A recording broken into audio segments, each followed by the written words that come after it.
Staff Sergeant Mason Cole wiped his sweaty palms on his uniform pants for the third time in 5 minutes. The air inside the massive alien ship felt too thin, too cold, and smelled like metal and something sweet he couldn't name. "Stop fidgeting," Captain Allison Grant whispered beside him. "They're watching everything." Mason nodded and tried to stand straighter. This was his first diplomatic meeting with aliens. Not just any aliens, but the Zarkovians, the most powerful members of the Galactic Coalition that Earth desperately needed to join. The doors at the far end of the hall slid open. 3 Zarkovians entered, moving with perfect grace on their 6 limbs. They looked somewhat like praying mantises crossed with cats, covered in blue-gray scales that shimmered under the lights. Their large eyes, 4 per head, blinked in different patterns as they approached. "Humans," the middle one said, its translator making the word sound almost like a joke. "I am High Commander Krelvon. These are my lieutenants." Captain Grant stepped forward and bowed exactly as they had practiced. "High Commander, thank you for meeting with us. I am Captain Allison Grant of the United Earth Defense Force. This is Staff Sergeant Mason Cole." Mason stepped forward to bow just as Captain Grant had done, but his boot caught on the strange, smooth floor. He stumbled, arms flailing as he fought to keep his balance. He didn't fall, but the damage was done. All 12 Zarkovian eyes stared at him. Then came a strange clicking sound. They were laughing. How do such clumsy creatures manage to build spaceships? One lieutenant asked, not bothering to lower its voice. It's a wonder they survived long enough to reach the stars. Mason felt his face grow hot. Captain Grant shot him a warning look. "Our evolution favored different strengths," she said smoothly. "We are young as a spacefaring species, but eager to learn and contribute to the coalition." High Commander Krelvon moved forward, each of its 6 limbs flowing in perfect coordination. "Yes, we have reviewed your application. Your species faces extinction from the Voidborn, just as many others have." Mason stood silently, trying not to move or attract more attention. The Voidborn had destroyed 3 human colony worlds already.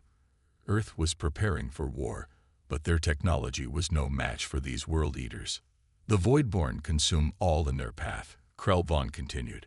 "Your weapons are primitive. Your ships are slow. Your reflexes are inadequate." Its eyes moved to Mason again. "But we've studied the Voidborn carefully," Captain Grant said. "We've developed strategies that might help the coalition." The second lieutenant made the clicking laugh again.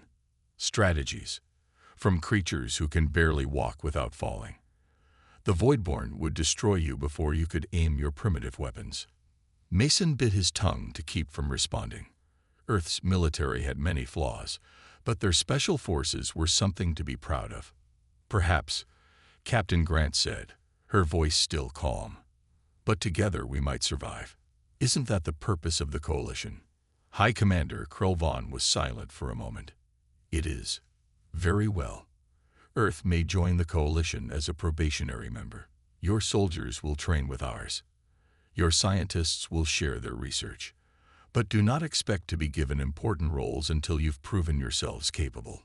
"Thank you, High Commander," Captain Grant said with another perfect bow. "We won't let you down." As they walked back to their shuttle, Mason finally allowed himself to speak. "They think we're jokes." Captain Grant's face was grim. "Then we'll have to show them otherwise. The Voidborn are coming, Mason. We need these allies, even if they look down on us." Mason nodded. "Yes, Mom." He took one last look at the massive Zarkovian ship before entering their small human shuttle. Someday the aliens would see what humans could really do. He just hoped it wouldn't be too late. 3 weeks later, Mason stood at attention aboard the Coalition training vessel, Starlight Sentinel. Around him, 20 other human soldiers did the same. They were the first batch from Earth to join the Galactic Coalition forces. A tall Zarkovian officer named Vexillar paced in front of them, 4 eyes constantly watching for any mistake. "You are here because your planet needs protection," Vexillar said. "Not because you have anything to offer us. Is that clear?" "Yes, sir," the humans replied in unison. Mason kept his face blank, but inside he was angry. Humans had fought wars for centuries. They knew things about combat that these aliens didn't seem to understand. Each of you will be assigned to support roles, Vexillar continued. Your reflexes are too slow for frontline combat. Your aim is too poor for weapons teams. Your minds are too simple for strategy. Captain Grant, standing at the end of the line, cleared her throat. With respect, sir, I believe some of our soldiers have skills that could be valuable in direct combat roles. Vexillar made the now familiar clicking laugh. Your optimism is noted, Captain. But we have data. Jarkovians react 2.3 times faster than the average human. The Malorians can see energy patterns humans cannot. The Trill have natural targeting systems in their brains. What do humans have? No one answered.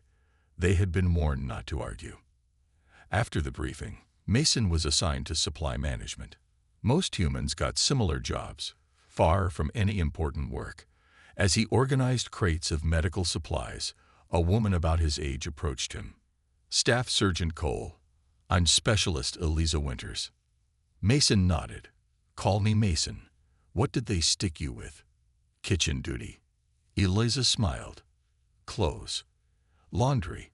She leaned against a shelf. I was an Olympic biathlete before joining up. Shooting while skiing. Now I fold alien underwear. Mason laughed for the first time in weeks. They really don't get us, do they? Not at all, Eliza said.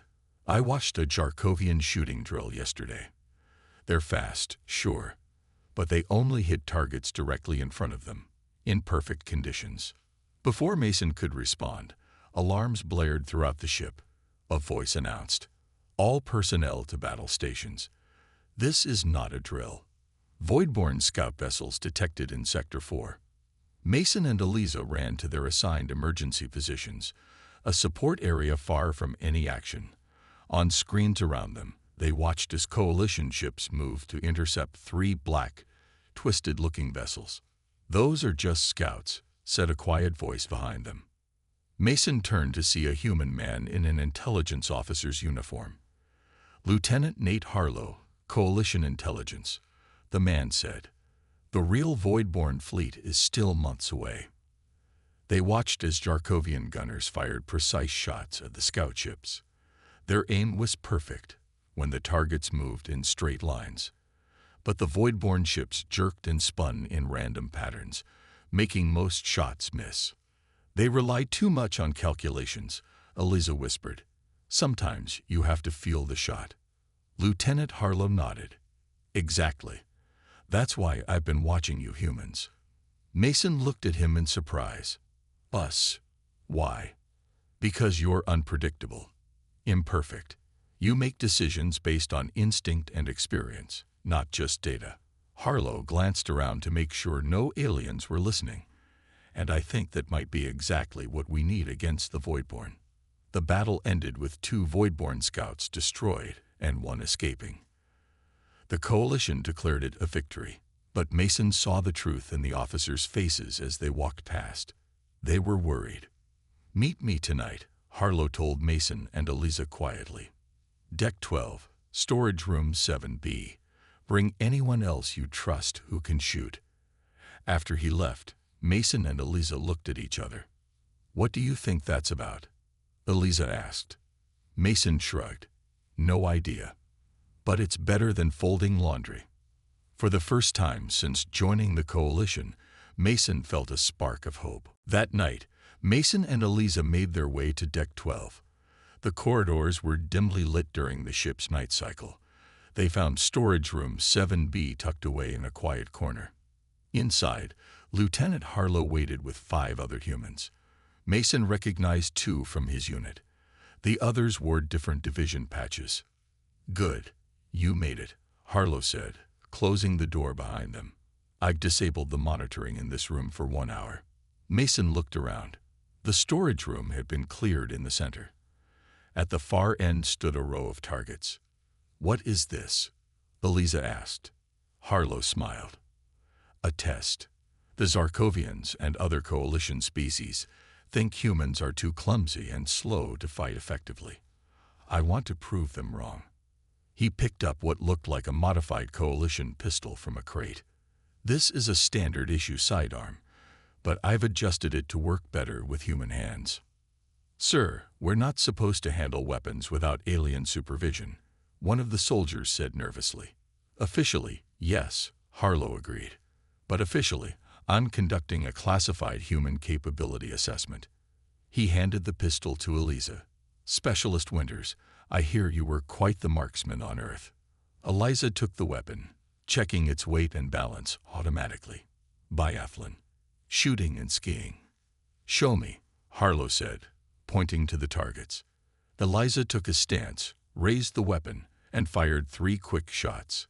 Each one hit the center of a different target. Mason whistled softly. The others looked impressed. "Now try this," Harlow said. He pressed a button, and the targets began to move in random patterns.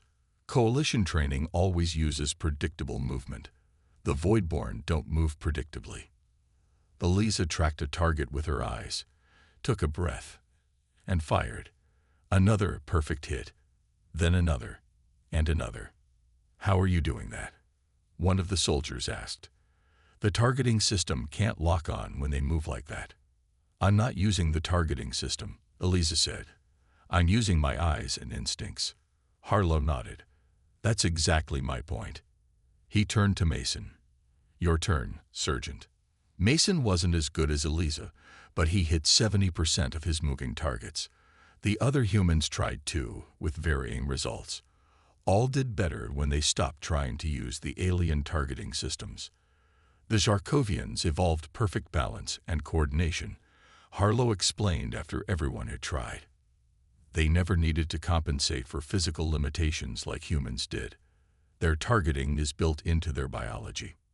"So what's the problem?" Mason asked. "They're better than us." "No," Harlow said firmly. "They're different. Their system works perfectly in situations they've trained for. But humans," he gestured to Eliza, "humans adapt. You account for wind, gravity, movement patterns you've never seen before. You feel the shot. That doesn't matter if they won't let us near combat positions," another soldier pointed out. Harlow's face grew serious. "The Voidborn main fleet is coming. Those scouts we saw today, they were studying our defense systems, and I believe they're learning to counter the Coalition's predictable tactics." The room went quiet. "I've been pushing to get humans involved in combat training," Harlow continued. "Tomorrow, there's a demonstration for Coalition officers. Captain Grant managed to get humans included." "What kind of demonstration?" Eliza asked. "Combat skills. Each species showing their strengths." Harlow looked at them all. "This is our chance. If we can show that human marksmanship has value, maybe they'll start taking us seriously." Mason felt a mix of hope and doubt. "The Zarkovians will just laugh at us again." "Let them laugh," Eliza said, a determined look in her eyes. "For now." As they left the storage room, Mason wondered if this would make any difference. But for the first time since joining the Coalition, he felt like a soldier again, not just a supply clerk. The demonstration area was a large training hall filled with Coalition officers from every species. Captain Grant stood with the human group, her face calm but her eyes worried. "Remember," she told them quietly, "no matter what happens, stay professional." Each species took turns showing their combat skills. The Malorians demonstrated their ability to see energy fields and predict where targets would appear. The Trill showed off their natural coordination with drones. Then came the Zarkovians. Commander Vexlar and 5 other Zarkovians moved through a combat simulation with perfect precision. Their 6 limbs worked in perfect balance as they fired weapons, leaped over obstacles, and coordinated their movements. When they finished, the room filled with appreciative clicks and hums from the other aliens. "And now," announced the Coalition General, a tall Nilorian named Zentor, "our newest members will demonstrate their capabilities." The way he said the last word made it clear he didn't expect much. Mason, Eliza, and 3 other humans stepped forward. They had simple tasks: run an obstacle course, hit basic targets, and demonstrate teamwork. Mason felt his heart sink. This setup would only confirm what the aliens already thought, that humans were slow and clumsy compared to them. As expected, their performance drew no applause. Several Zarkovians made their clicking laugh when Mason caught his boot on a hurdle and stumbled before recovering. When they finished, Lieutenant Harlow stepped forward and spoke to General Zenter. They talked quietly for a moment. The general looked surprised, then skeptical, but finally nodded. "It seems our human colleagues wish to demonstrate one more skill," General Zenter announced. "Lieutenant Harlow claims they have special targeting abilities." Harlow walked to the control panel and adjusted the settings. The standard targets disappeared, replaced by small drones that moved erratically around the room. "These are programmed to move randomly, like Voidborn scouts," Harlow explained. "Specialist Winters will attempt to hit them." Commander Vexillar made a dismissive gesture. "This is pointless. Our targeting systems cannot lock onto completely random movement patterns." "Humans don't rely only on targeting systems," Harlow said. Eliza stepped forward with a rifle. She took a deep breath, tracked a drone with her eyes for 3 seconds, then fired. The drone exploded. Without pausing, she found another target, adjusted for its movement, and fired again. Another hit. The room went silent as she hit drone after drone, missing only 1 out of 12 shots. When she finished, Mason and the other humans took turns. None were as good as Eliza, but all hit more targets than seemed possible without computer assistance. "How are they doing this?" a Trill officer asked loudly. Harlow answered, "Humans evolved as hunters. We learned to predict movement, to feel the path of our target, to account for wind and obstacles naturally. We call it instinct." Commander Vexillar stepped forward, all 4 eyes focused on Eliza. "Impossible. The movement patterns are truly random." "Not completely," Eliza said. "Everything has patterns if you watch long enough. The way air currents affect light objects, the way gravity pulls on anything that changes direction." General Zenter studied the humans with new interest. "And you believe this skill would be useful against the Voidborn?" "The Voidborn ships use random movements to avoid targeting systems," Captain Grant said. "But random to a computer isn't the same as random to a human hunter's eye." Commander Vexillar still looked doubtful. "An interesting trick, but combat requires much more than shooting at small drones in a controlled environment."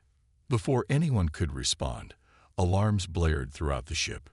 A voice came over the speakers. "All personnel to battle stations. Voidborn fleet detected entering the Proxima system."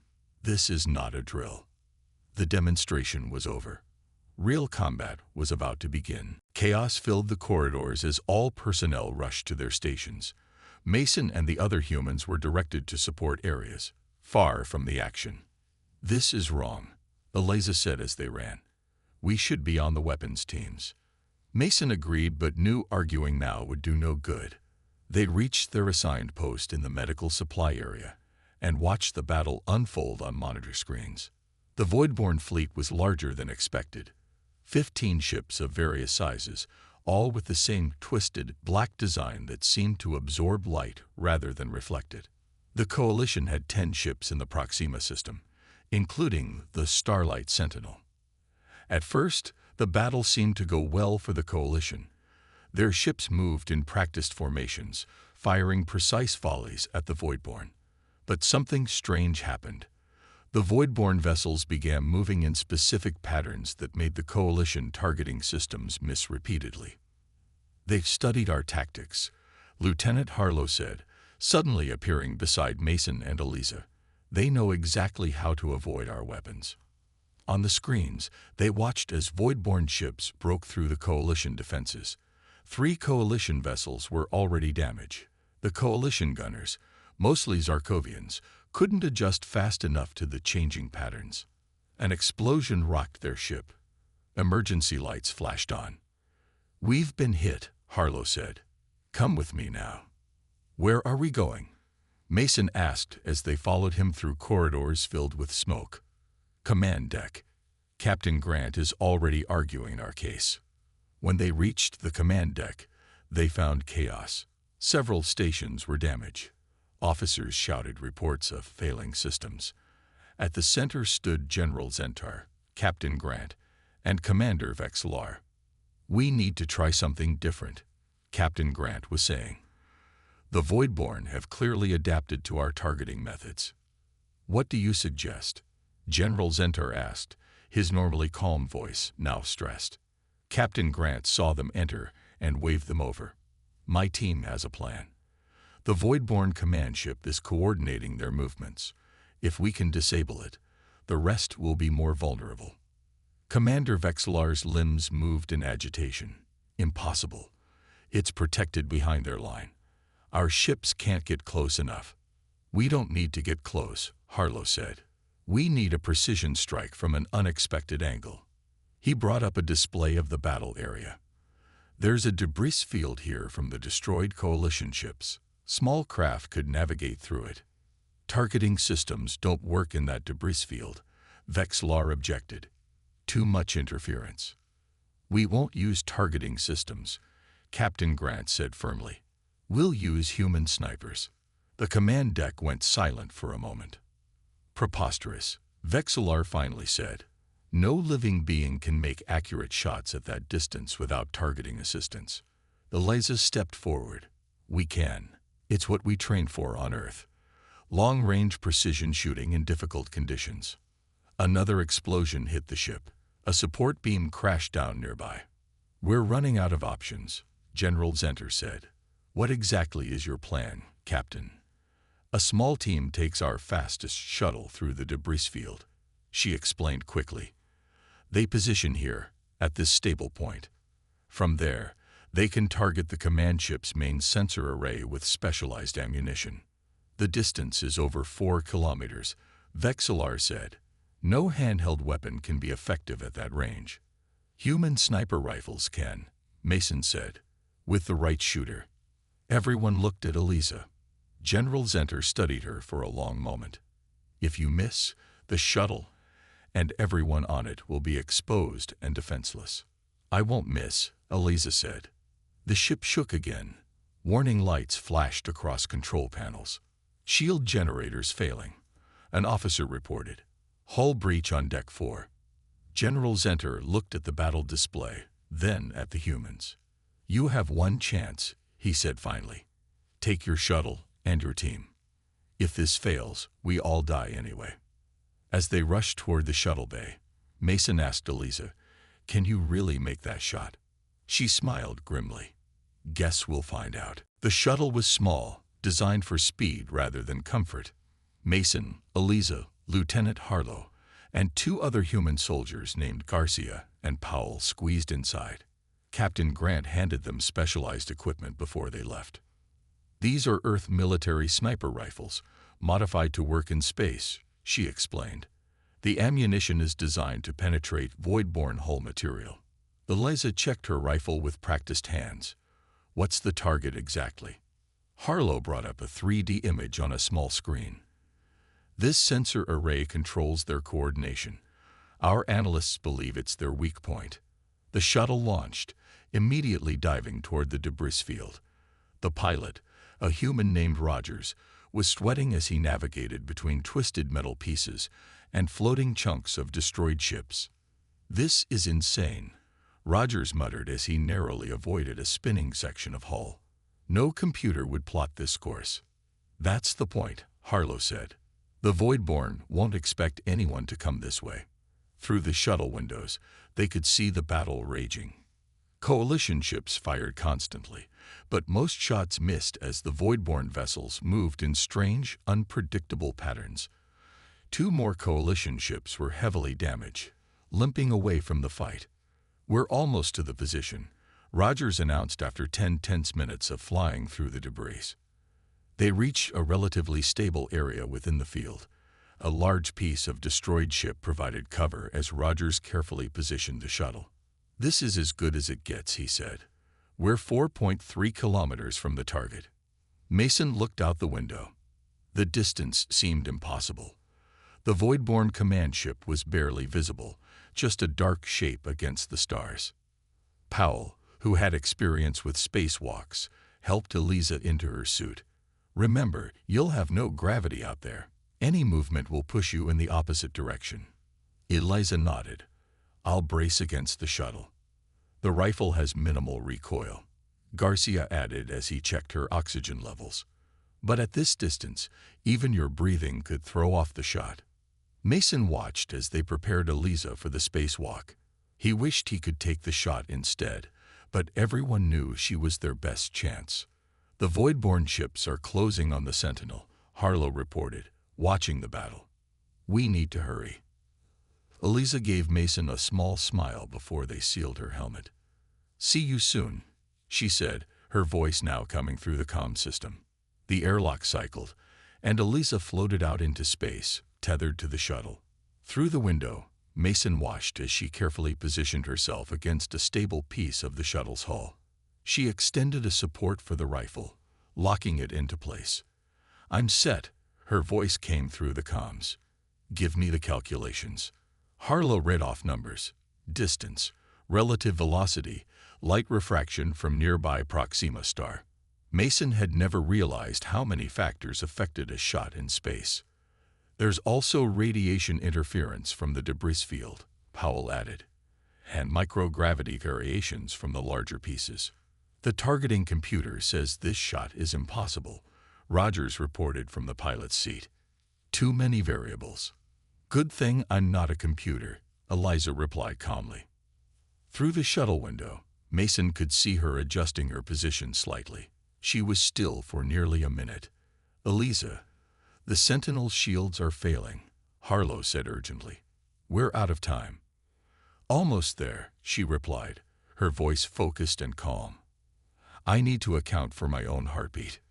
Mason held his breath as he watched her. The distance was ridiculous. The variables too many. Even the best human sniper couldn't possibly. "Target acquired," Eliza said. "Taking the shot." Through the window, Mason saw the tiny flash as the rifle fired.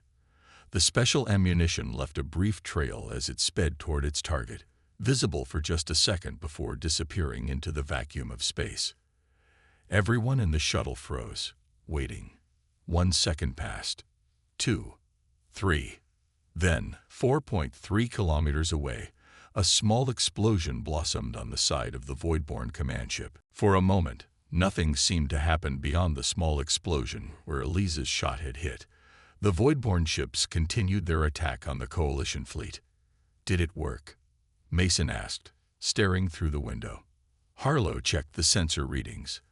"The shot hit exactly where we aimed, but then something changed.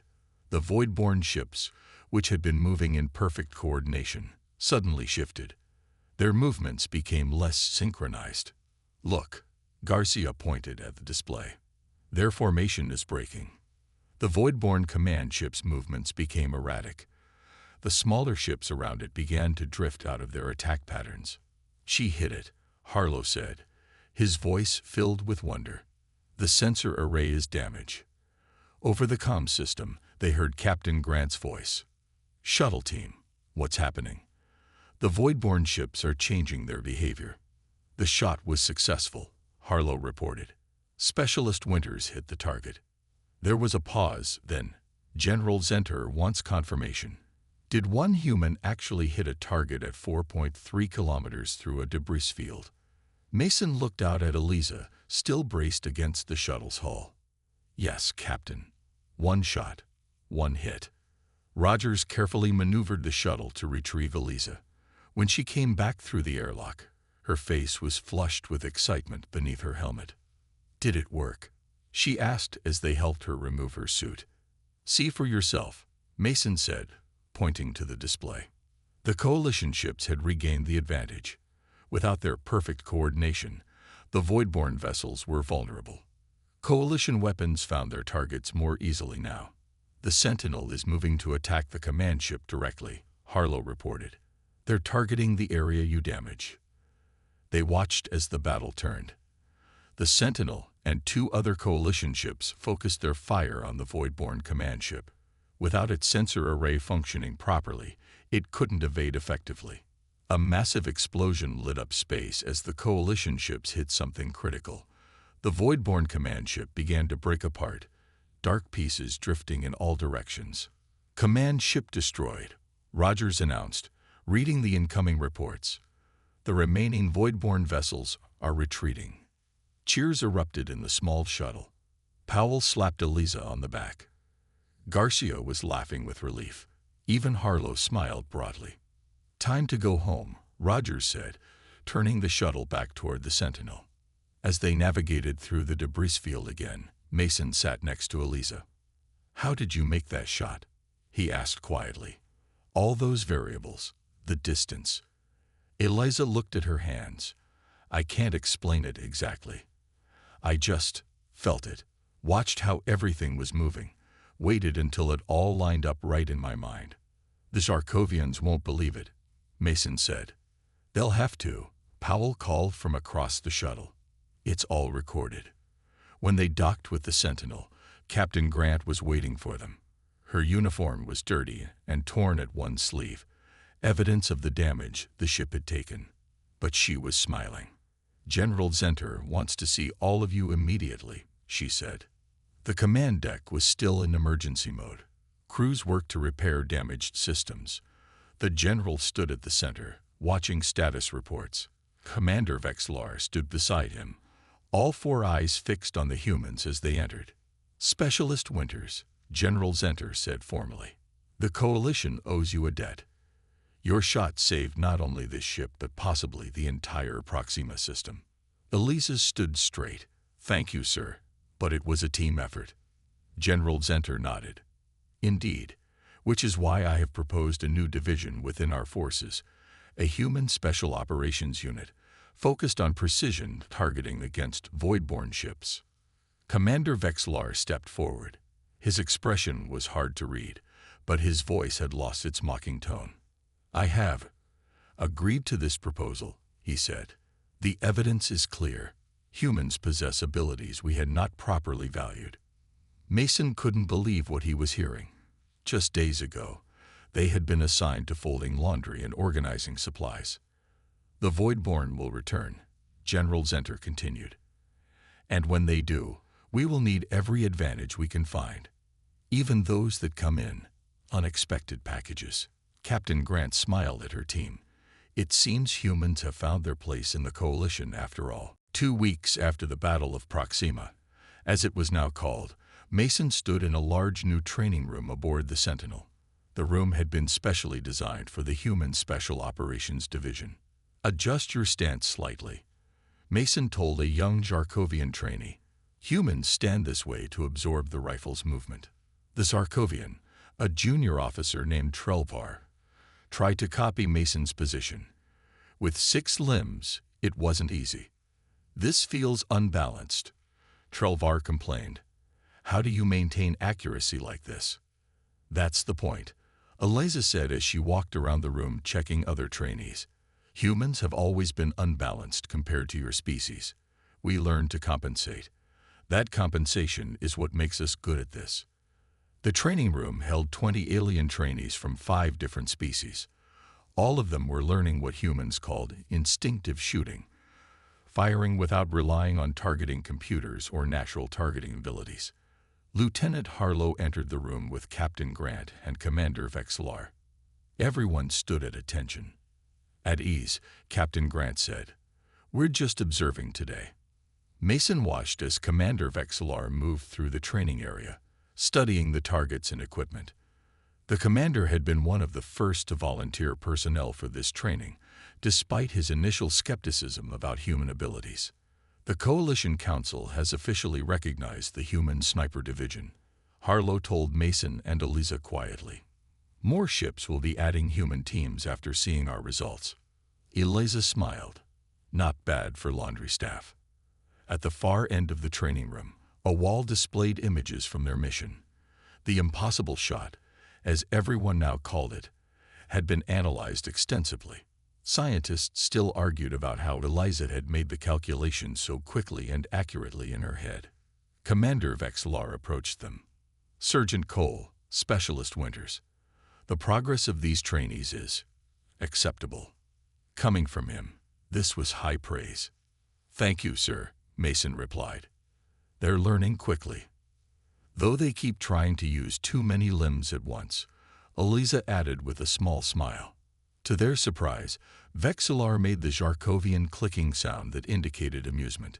Perhaps having fewer limbs is an advantage in this case, he said. It seems many things we considered human weaknesses have unexpected benefits. A young human officer entered the room and approached Captain Grant. After a brief conversation, she turned to address everyone. We've received reports of void-borne scout ships in the Ta City system, she announced. The Sentinel will depart in 6 hours to investigate. The trainees were dismissed to prepare for possible combat. As they left, Mason, Eliza, and Harlow remained with Captain Grant and Commander Vexillar. Will the new teams be ready if we encounter void-borne ships? Vexillar asked. Not for the kind of shot Eliza made, Mason answered honestly. That takes years of practice, but they'll be effective at closer ranges. And we'll have our human team for the difficult shots, Captain Grant added. Commander Vexillar studied them both. When humans first joined the coalition, I believed you would be a liability. Your species seemed so limited. We get that a lot, Harlow said dryly. I was wrong, Vexillar continued. Your limitations forced you to develop skills my species never needed. Perhaps that is true wisdom, finding strength in weakness.